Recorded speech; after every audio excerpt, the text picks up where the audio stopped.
So today we will discuss renewable and non-renewable sources of energy. So first of all we should know what is natural resources. See, resources that occurs in our nature are known as natural resources. वो सभी energy के source जो naturally हमारी अर्थ पर मौजूद हैं उनको हम कहते हैं natural resources. These can be produced by our mankind, for example, sunlight and minerals. सूरज की रोशनी और जो मिनरल्स हमारी अर्थ पर हैं यही नेचुरल रिसोर्सेज होते हैं. अब नेचुरल रिसोर्सेज को दो तरीके से हम लोग बांट सकते हैं. वो दो तरीके क्या हैं? Let's see. Classification of natural resources. So natural resources can be classified into two categories. मतलब पूरे के पूरे नेचुरल रिसोर्सेज दो भागों में डिवाइड किए गए हैं. First renewable resources and second non renewable resources. Renewable resources वो होते हैं जो काफी मात्रा में मौजूद हैं या जो रिसाइकिल्ड हो जाते हैं, जैसे बहता हुआ पानी, हवा का चलना. ठीक, ये रिसाइकिल्ड होते रहते हैं.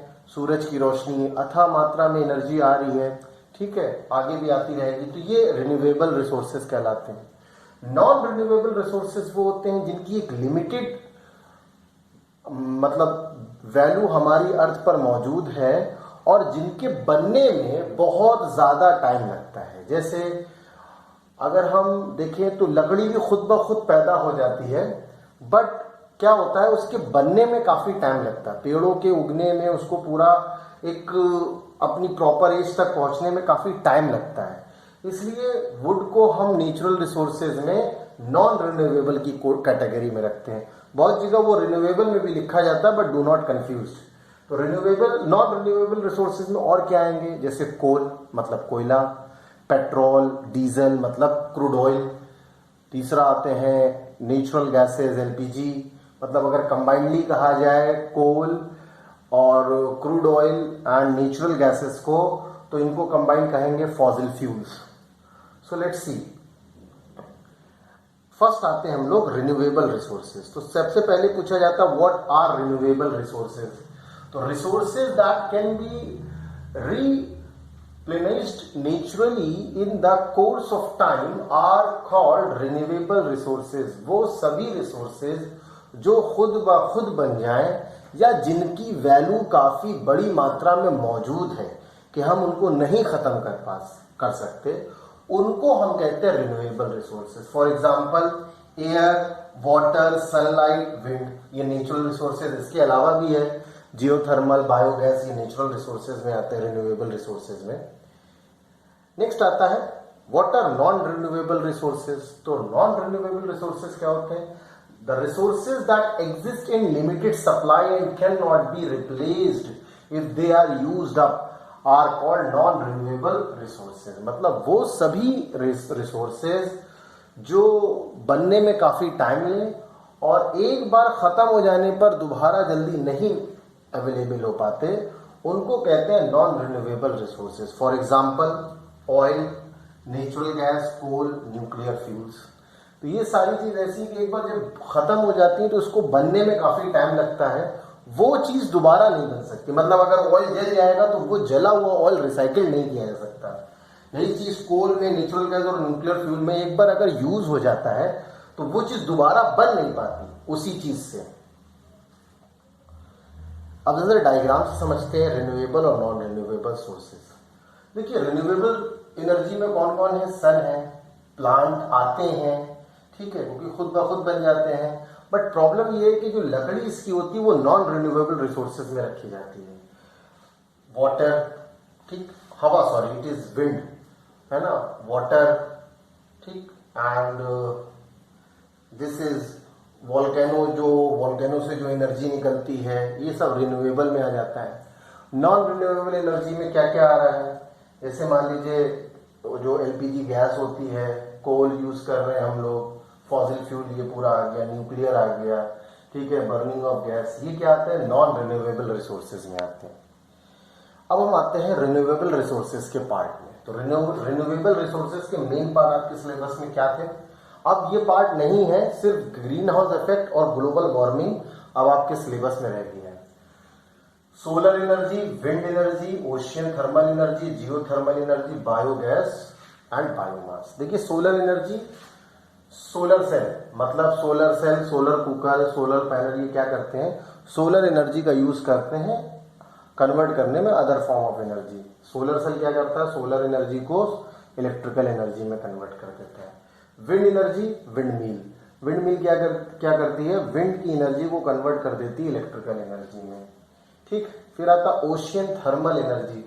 तो देखिए ओशियन थर्मल एनर्जी क्या होता है कि जो पानी, जो समुद्र है उसकी ऊपरी सतह और निचली सतह का टेम्परेचर अलग अलग होता है। This different in temperature can be utilize in the production of electricity. तो ये उसका दिया गया। जियो थर्मल एनर्जी, अब क्या होता है, जमीन के अंदर जो गर्मी होती है वो गर्मी वहां मौजूद पानी या गैसेस अब्सॉर्ब कर लेती हैं। वो गर्म पानी यूज किया जा सकता है for the generation of electricity, तो geothermal energy. Biomass and biogas, वो सारी चीज जो गार्बेज के फॉर्म में है और जल सकती है, जिसको डिकम्पोज कर सकते हैं, वो बायोमास कहलाता है। और जब डिकम्पोज करते हैं तो उससे जो गैस निकलती है उसे कहते हैं बायोगैस। अब इसको इलेबोरेट करके पढ़ते हैं। पहले आता है सोलर एनर्जी। तो पहले क्या, व्हाट इज सोलर एनर्जी, एक क्वेश्चन बन जाता है। तो solar energy is the energy the earth receives from the sun. जो एनर्जी अर्थ सन से रिसीव करता है उसे कहते हैं solar energy. Primarily as visible light and other form of electromagnetic radiation. देखिए हीट के अलावा हमें सन से क्या क्या मिलता है भाई, विजिबल लाइट मिलती है और इलेक्ट्रोमैग्नेटिक रेडिएशन मिलता है जो दिखता है हमें।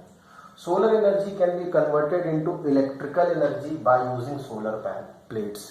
सोलर एनर्जी को इलेक्ट्रिकल एनर्जी में कन्वर्ट करने के लिए सोलर सेल यूज किए जाते हैं।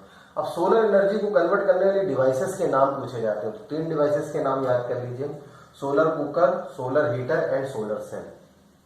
ठीक है, अब देखिए solar heater advantage and disadvantage आपको याद रखना है।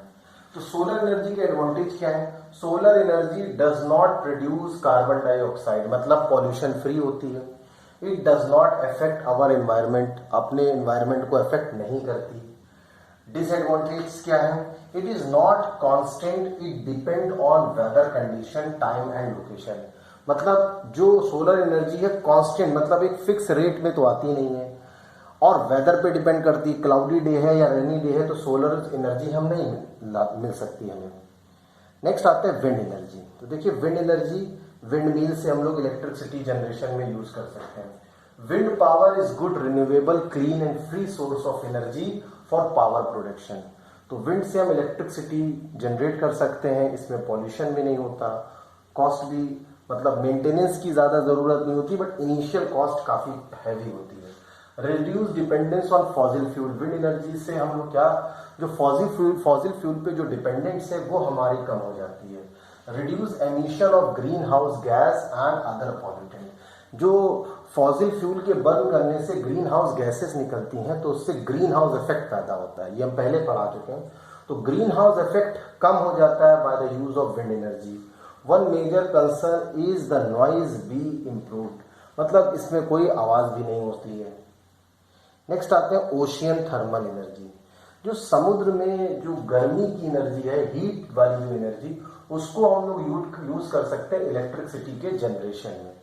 The oceans cover 75% of world surface, हमारी अर्थ का 75% पर ओशियन है, तो मतलब सन से आने वाली टोटल एनर्जी का 75% ओशियन ले लेता है। It is the largest renewable energy source available to contribute to the security of energy supply, reduce green house gases emission. Same वही चीज है, अगर हम ओशियन की थर्मल एनर्जी को यूटिलाइज कर लें तो ग्रीन हाउस इफेक्ट कम हो जाएगा। The ocean contain 2 types of energy. अब ओशियन में 2 तरह की एनर्जी होती है, एक होती है ओशियन थर्मल एनर्जी जो उसकी गर्मी की वजह से एनर्जी होती है, और दूसरी होती है mechanical energy from tide and waves. भाई टाइड, हाई टाइड और लो टाइड, पानी का ऊपर चढ़ना हाई टाइड कहलाता है, नीचे गिरना लो टाइड कहलाता है, और जो पानी में वेव पैदा होती है ये मैकेनिकल एनर्जी है। तो ओशियन में 2 तरह की एनर्जी है। एक थर्मल एनर्जी और दूसरी मैकेनिकल एनर्जी। अब जियोथर्मल एनर्जी क्या होती है? देखिए, जियो का मतलब ही है अर्थ, ठीक है ना। तो अर्थ के अंदर की जो गर्मी होती है उसकी एनर्जी को बोला गया जियोथर्मल एनर्जी। तो geothermal energy is the heat from the earth, it's clean and sustainable. Earth के अंदर का टेम्परेचर काफी ज्यादा होता है, अगर हम उसका यूज कर सकें तो ये क्लीन और सस्टेनेबल सोर्स होगा। Resources of geothermal energy range from the shallow ground to the hot water and hot rocks. इनका कहाँ रिसोर्सेज होते हैं? जो हॉट वाटर एरियाज हैं या रॉक की जो एरियाज हैं वहां से हम लोग जियोथर्मल एनर्जी ऑब्टेन कर सकते हैं। अब कैसे करते हैं? जमीन के नीचे जो गर्मी होती है वो वाटर एब्जॉर्ब कर लेता है। अगर हम ऊपर से ठंडे पानी को पंप करें तो ये गर्म पानी बाहर आएगा। इस गर्म पानी को हम जनरेटिंग स्टेशन से पास करा के इलेक्ट्रिसिटी जनरेट कर सकते हैं। फिर आता है बायोमास, इंपॉर्टेंट टॉपिक है, पूछा जाता है। तो what is biomass? Rapidly increasing the population and industrial causes more energy need. Biomass is one of the primary sources which can be used to provide renewable and clean energy. Biomass energy is unending and can be obtained everywhere. Moreover, it helps the socio-economical development in the countryside. देखिए, biomass होता क्या है? वो सभी कचरा, garbage जो जलाया जा सके या डिकम्पोज कर सके उसे हम बायोमास कहते हैं। आजकल हमारी आसपास हर तरह इंडस्ट्री है, लोगों पॉपुलेशन बढ़ रही है, तो पॉपुलेशन बढ़ेगी तो गार्बेज भी बढ़ता है। तो ये बहुत बड़ी मात्रा में हमारे पास मौजूद होता है। अगर हम इसको यूज कर सके एनर्जी में तो वही कह रहे हैं, it is very beneficial for us. अब क्या है बायोमास में? देखिए, biomass is a renewable source of fuel to produce energy because waste residues will always exist in terms of scrap wood, mill residuals and forest resources and मतलब जो पत्तियां होती हैं, पेड़ के तने जो गिर जाते हैं, कूड़ा जो निकलता है, वो इंडस्ट्रियल का जो मटेरियल होता है, वो सब बायोमास कहलाता है। Properly managed forest will always have more trees and we will always have crops and the residual biological matter from those crops। मतलब जो क्रॉप्स जो हमारे पास फसल पैदा होती है उनका जो रेजिड्यू निकलता है वो भी बायोमास कहलाता है, उसका हम यूज कर सकते हैं। अब देखिए क्या होता है, जितना भी जैसे काऊ डंग हुआ, गार्बेज हुआ, अगर हम इसको एक गड्ढे में भर के इसको बंद कर दें तो इससे जो गैस निकलती है मीथेन, ब्यूटेन, ये एक तरह का फॉसिल फ्यूल है, नेचुरल गैस है, जिसका हम यूज कर सकते हैं for producing heat in the form of fire. ठीक।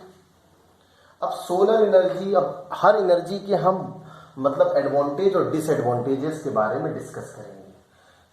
प्रॉस एंड कॉन्स इन्हें कहते हैं।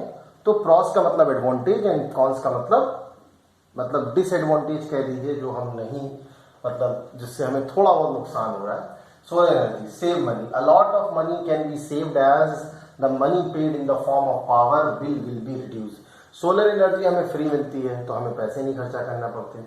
Green energy, pollution produce by the burning of fossil fuel. Fossil fuel के बर्निंग से पॉल्यूशन ज्यादा होता है। अगर हम सोलर एनर्जी का यूज करें तो हमें वो फॉसिल फ्यूल नहीं जलाना पड़ेगा। तो पहला प्रॉफिट क्या है, इसमें पैसा नहीं लगता। दूसरा प्रॉफिट क्या है, पॉल्यूशन फ्री है। अब इसके डिसएडवांटेज क्या है, some people hold of the purchasing solar panel because होता क्या है कि सोलर एनर्जी को यूज करने के लिए हमें हाई कॉस्ट डिवाइस जैसे सोलर पैनल या सोलर कुकर यूज करना पड़ता है, मगर उनका यूज हर वक्त हम लोग नहीं कर सकते, ये पहले ही हम लोग डिस्कस कर चुके हैं। फिर आता है wind energy. Wind energy is green energy, pollution free है और होता क्या है, लो मेंटेनेंस है। ये एक एडवांटेज। आप जितने भी रिन्यूएबल सोर्सेज हैं उसमें आप 2 पॉइंट हमेशा याद रखिए, pollution free and low maintenance charge. ये 2 पॉइंट एडवांटेज की हो गए। डिसएडवांटेज आप ये याद रखिए, initial cost is very high and energy conversion rate is very लो। ये 2 पॉइंट याद रखिए सारे पॉइंट। जैसे हाइड्रो पावर में भी यही आएगा, पॉल्यूशन फ्री है एंड लो मेंटेनेंस। बट इसके डिसएडवांटेज में क्या कहेंगे आप कि initial cost of appliance of hydro power plant is very high and energy conversion rate is very low. Same चीज जियोथर्मल एनर्जी में आप लिखेंगे। अब आते हैं non renewable sources. Non renewable resources क्या है, जैसे oil, natural gas, coal and nuclear resources. ये नॉन रिन्यूएबल रिसोर्सेज एक बार खत्म हो जाते हैं, दोबारा बनने में टाइम लगता है। Oil, liquid petroleum crude oil जिसे हम कहते हैं, is the only non renewable resources in fluid form. भाई लिक्विड के फॉर्म में हमें क्या मिलता है? Crude oil. इसी से डीजल निकलता है, इसी से पेट्रोल निकलता है। Fossil fuel that is being used up faster than new reserves are discovered, the oil supply में only last for the middle of this century. कह रहे हैं हमारी अर्थ पे जो फॉसिल फ्यूल है इस सेंचुरी की मतलब मिड तक, मतलब 2050 तक ही हम लोग यूज कर पाएंगे, उसके बाद फॉसिल फ्यूल रहेगा नहीं। तो एक बहुत बड़ा प्रॉब्लम है। नेचुरल गैस भी यही है। Natural gas is the fossil fuel formed when layers of buried plant, जो दबे हुए प्लांट होते हैं इनकी लेयर जब गैस में कन्वर्ट हो जाती है तो चट्टानों में गैस ट्रैप हो जाती है। अगर उस जगह पे छेद करके इन गैस को निकाले तो वही कहलाती है नेचुरल गैस। जैसे एलपीजी, सीएनजी, ये नेचुरल गैसेस हैं। कोल, जमीन के अंदर जो डेड डिकेज रह जाते हैं वो बर्न होके कोल में कन्वर्ट हो जाते हैं। Coal which is a primary resource of energy in India is the product of millions of years of pressure on original organic matter from plants buried underground. जो प्लांट या जानवर अंदर दब गए थे वो हाई प्रेशर की वजह से कैसे बन जाते? कोल में। ठीक, इसमें भी सेम चीज है कि हमारे पास अथाह मात्रा में नहीं है, एक बार खत्म हो जाएगा तो दोबारा बनेगा नहीं। न्यूक्लियर एनर्जी, जो न्यूक्लियर फ्यूल होते हैं जैसे यूरेनियम, पोलोनियम, ये सारे न्यूक्लियर फ्यूल हमारे यूज होते हैं न्यूक्लियर एनर्जी के तौर पे न्यूक्लियर पावर प्लांट में। तो न्यूक्लियर पावर और nuclear energy is use of exothermic nuclear process to generate useful heat to and electricity. ठीक, तो देखिए जो रिन्यूएबल और नॉन रिन्यूएबल सोर्सेज में हमने बताया तो इसमें डिफरेंस याद रखिएगा। रिन्यूएबल सोर्सेज में कॉस्ट कम लगती है, इनिशियल कॉस्ट ज्यादा जरूर होती है बट मेंटेनेंस कॉस्ट कम होती है। नॉन रिन्यूएबल में क्या होता है? Initial cost, maintenance cost high होती है बट इनिशियल कॉस्ट उसके अप्लायंसेस की कम होती है। रिन्यूएबल सोर्सेज अपने आप बन जाते हैं, फ्री मिलते हैं। नॉन रिन्यूएबल सोर्सेज अपने आप नहीं बनते और फ्री नहीं मिलते। रिन्यूएबल सोर्सेज की मात्रा बहुत है हमारे पास, बट नॉन रिन्यूएबल सोर्सेज की मात्रा कम है। तो डिफरेंस जरूर याद कर लीजिएगा।